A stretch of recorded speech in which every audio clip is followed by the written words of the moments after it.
Good morning, Valley. Today on Valley por Vida, we've got a lot in store for you. Now, we're going to be speaking with a member of Wreaths Across America about their efforts for heroes year-round, as well as for September 11, and how you can lend support for their cause.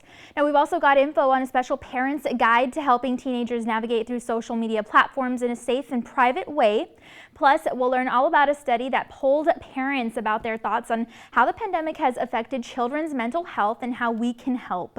Now, there's so much going on, so don't go anywhere. Valley por Vida starts right now.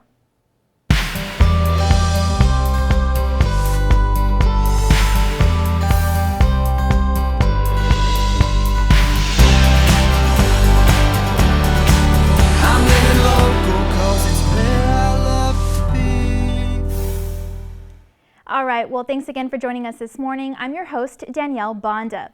The mission of Wreaths Across America is to remember the fallen, honor those that serve and their families, and teach our next generation, of course, the value of freedom. And while their team is active for Americans year-round, they've got special events for September 11 and more that you are invited to partake in and just lend support for. Go ahead and take a look. I'm Karen Worcester, and I'm the Executive Director of Wreaths Across America. Wreaths Across America is a 501c3 with a mission to remember the fallen, honor those that serve, and most importantly, to teach the next generation the cost and value of freedom.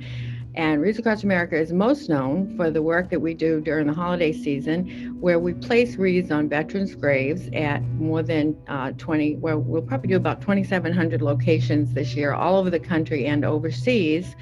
And but we also, during the year, our mission is to remember, honor, and teach, like I said. So we teach, and we try to do that by honoring the men and women that serve. And what we're talking about today that we're excited about is that we will be, as the 20th anniversary of 9/11 comes up, we want to call attention to the service and sacrifice of those people that served since 9/11 and before 9/11 as well too. But we also want people to join us in a flag waving event so that we can use that as a symbol to bring everybody together. And it's especially poignant this year because of the things that are happening in Afghanistan. So we're hoping that we can join together and share that emotion of love for those men and women that serve, because no matter what else is going on in the country and where your political views might be, one thing that we can agree on is the love and appreciation for the men and women that serve.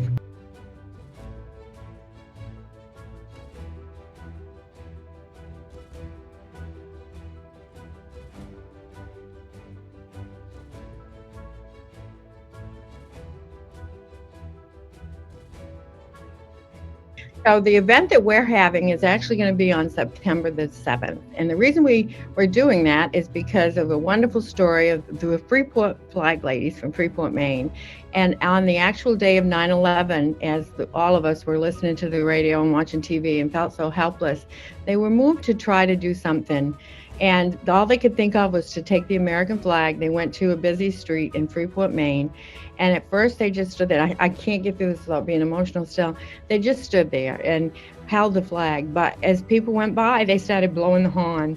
And it was just that symbol of hope, that symbol that brought people together saying, hey, this sucks, but this is America. And they were so moved, and the people were so moved, that those wonderful ladies for the next 18 years went to that hill in Freeport, Maine every Tuesday and waved the flag.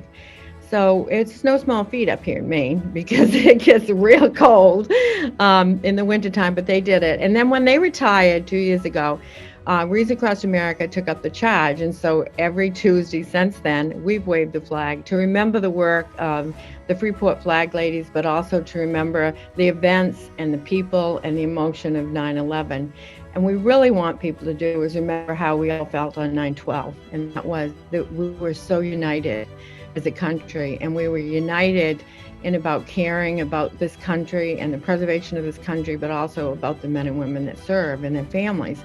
So what we're asking people to do on September the 7th we're at 8:45, we'll be going live on our Facebook page, Wreaths Across America official Facebook page. We're asking you to find a place in your community to join us and wave the flag. We'll be on the air until a little bit past 10. and we'll have a lot of wonderful people. We'll be pledging allegiance, which is something we do nationally with thousands of people every Tuesday, and just join us to remember.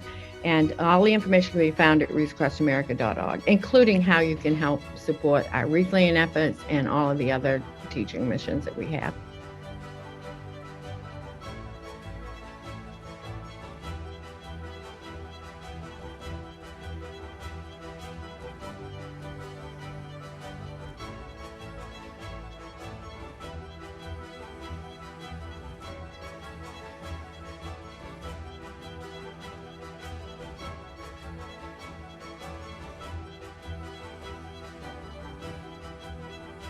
As Executive Director of Wreaths Across America, what we want people to know about Wreaths Across America is that we're a year-round effort to remember, honor, teach. And so if you go to wreathsacrossamerica.org, you'll see our teach efforts. We work with many other 501c3s to share their teaching tools and work together to give kids that spirit, to teach them courage and character.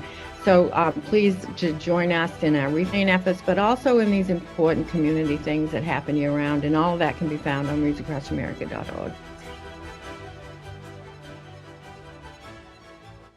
Events hosted by Wreaths Across America are year-round efforts supported by thousands of dedicated local volunteers throughout our country. And you can visit wreathsacrossamerica.org if you'd like to learn how you can participate. All right, well, Facebook is announcing a series of changes across their site, and Instagram designed to protect the safety and the privacy of teenagers on their platforms. Now, there are various new components that could help teens stay safe while online, and we spoke with a representative to learn more about this, as well as get some helpful tips on a parent guide that could be helpful. Here's today's Safety Check segment.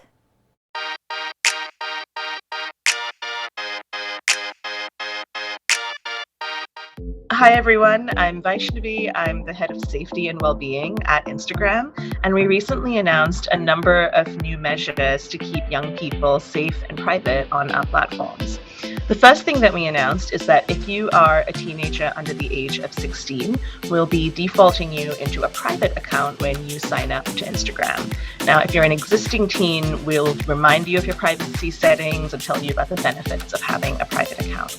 The second thing that we're doing is making it harder for potentially suspicious adults to follow you or to find you on our surfaces. So we won't surface teen content to potentially suspicious adults on surfaces like Reels or Explore. And then the final thing that we announced is that we're limiting the ways in which advertisers can target teens. We're going to be restricting the categories they can use to age, gender, and location. Now, a lot of this work depends on us knowing exactly how old people are on our services. So we shared a lot more a few weeks ago about how we're investing in understanding the age of people on our platforms. And we are working very closely with experts in the youth and child development space to make sure that we're building healthy, age-appropriate experiences for young people.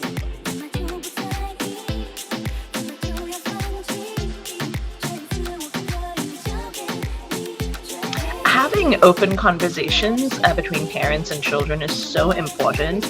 Young people are coming online earlier and earlier, much earlier than we ever came online.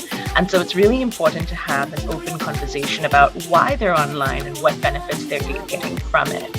We have a parent's guide on Instagram that actually has a set of conversation starters that parents can use when talking to their children to have very open, non-judgmental conversations that help them understand the value that their children are looking for and then help them navigate the internet in a safe and age-appropriate way.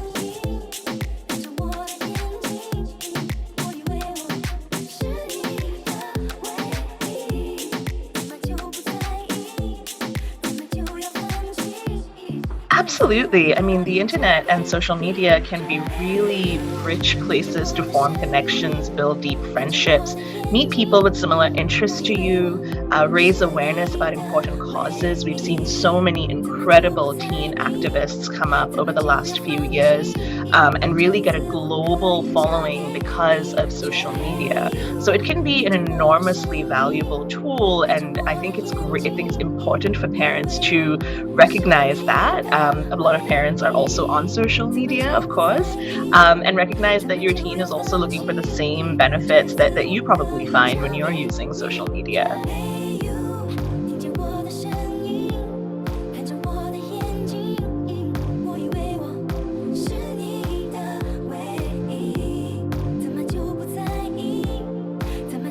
I hope that was helpful. We're so excited to be doing more to keep young people safe and private online, and we'll continue working and sharing any updates that we have along the way. In the meanwhile, if you're interested in our Parents Guide, do check out our Instagram community safety website, as well as our Parents Portal. You'll find a lot of resources there that'll really help you get started in some of those conversations with your kids.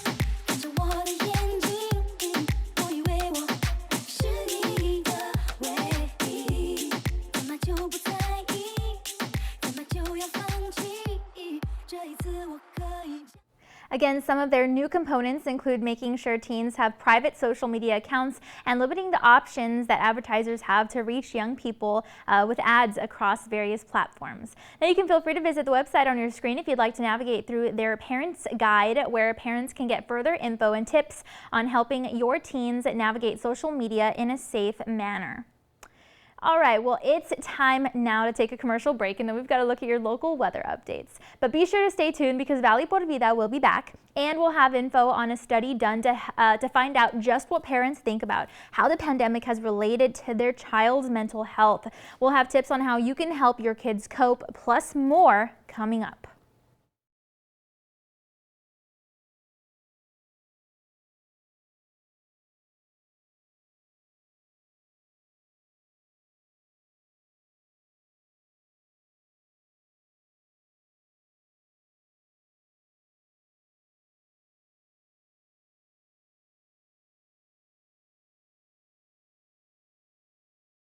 Hi there, and welcome back to Valley Por Vida.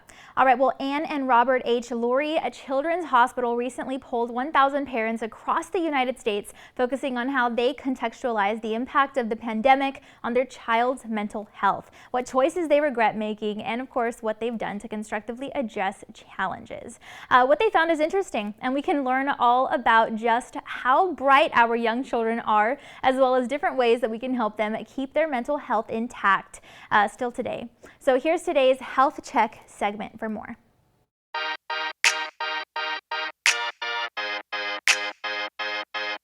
So good morning, everyone. Nice to see you. I'm Colleen Cicchetti. I'm a child clinical psychologist in Chicago, and I am calling in this morning to talk with you about some of the concerns that parents have had about their children and students during this COVID year with all of the changes in schedules and disruptions.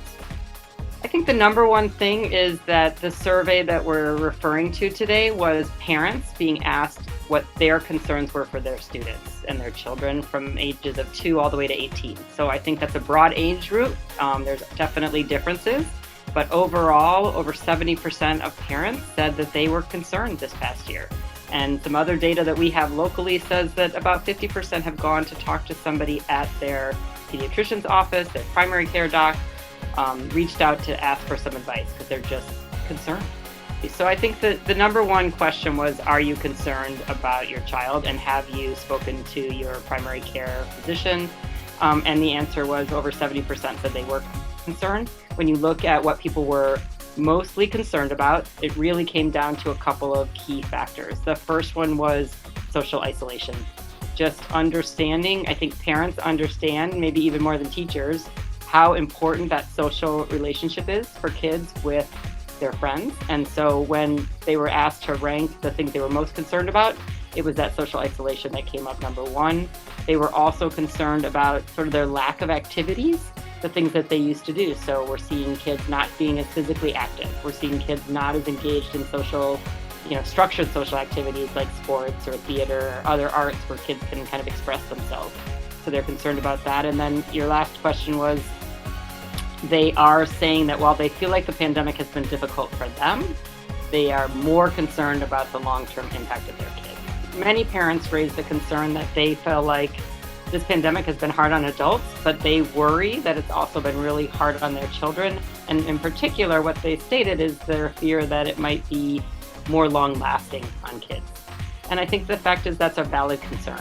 What we know is that kids have fewer life experiences to make sense out of a scary or different event. If you think about the whole pandemic, a lot of people are talking about it as traumatic. My language has been that it hasn't been traumatic for everyone. What we know is that it has been really stressful for all of us. We've had disruptions, changes in our routines, missed out on important family gatherings and celebrations and graduations. And for kids, that experience is definitely stressful. It's been really hard on them. They don't have, they've been looking forward to these big events like their graduations and proms. Those things haven't happened. That's stressful. But there are other kids and other families for whom that stress has crossed over to toxic levels of stress. And that's when we talk about people who had food insecurity, home insecurity, parents have lost jobs. We know that both opioids, domestic violence, alcohol use, all of that has been increasing. So for some kids, it's been toxic. And then there's another group, a smaller group, luckily, when we really think about trauma. And those are those kids, no matter what age they are, who traumatically lost a family member or someone close to them and was not able to say goodbye. They were not able to have the normal rituals that help us make sense out of sad and scary things. So we think there are many kids who've experienced traumatic grief, but the vast majority, it's been stressful, and with the kind of support they can get from their parents and their teachers and their normal adults in their life that interact with them as things get back to normal, we hope that we'll see a lot of return to previous functioning. It might take a little bit longer than we want, but it's going to happen for the majority of kids, and those that don't do that on their own are going to need extra support. So I think, in closing, I think where we are today is that there's a lot of anxiety about return to school. I think no matter what part of the country you're in, people are concerned, not sure what's going to happen, if school's going to be open or closed, and masks or not. And a lot of adults are saying they want their kids to get back to normal. And yet we don't know what that's going to look like. So I think there's a lot of uncertainty. So what I'm really trying to reiterate for parents is the idea that you gotta follow your kids' cues, pay attention, listen to them, answer their questions with as much factual information as you have. Try to be upbeat that, there are adults trying to keep them safe. What we know is this whole situation has kind of broken down some of the protective shield that adults normally have for kids that say, we're going to protect you from bad things. And I think that's been difficult for parents because it makes us feel helpless and powerless. And for kids, they're like, okay, are the grown-ups in charge? Again, findings include that parents do in fact believe the pandemic has taken a toll on their child's mental health. Parents wish that they could let their child socialize more and not worry so much about social distancing. And of course, parents believe that mental health consequences will be greater for children than adults. You can feel free to visit childhoodresilience.org/resources-1 if you'd like more information on how you can help your child overcome mental health problems that increased from effects of the pandemic. All right, well, that is all of our time for now. We want to thank you again so much for joining us this morning, and be sure to tune in again next time because we'll have info on the agriculture programs, the Agriculture Teacher Association's pick for Most Outstanding School Administrator Award. We'll also have details on the Tobacco Prevention Coalition and events that can help, help you know how to talk to our Valley youth about just saying no. Plus, we'll have so much more. Now, don't forget to follow our team on social media for exclusive behind-the-scenes sneak peeks at what we're filming for the show. And be sure to visit valleycentral.com to rewatch your favorite segments from today. We've got all of that and so much more next time on Valley por Vida. We'll see you then.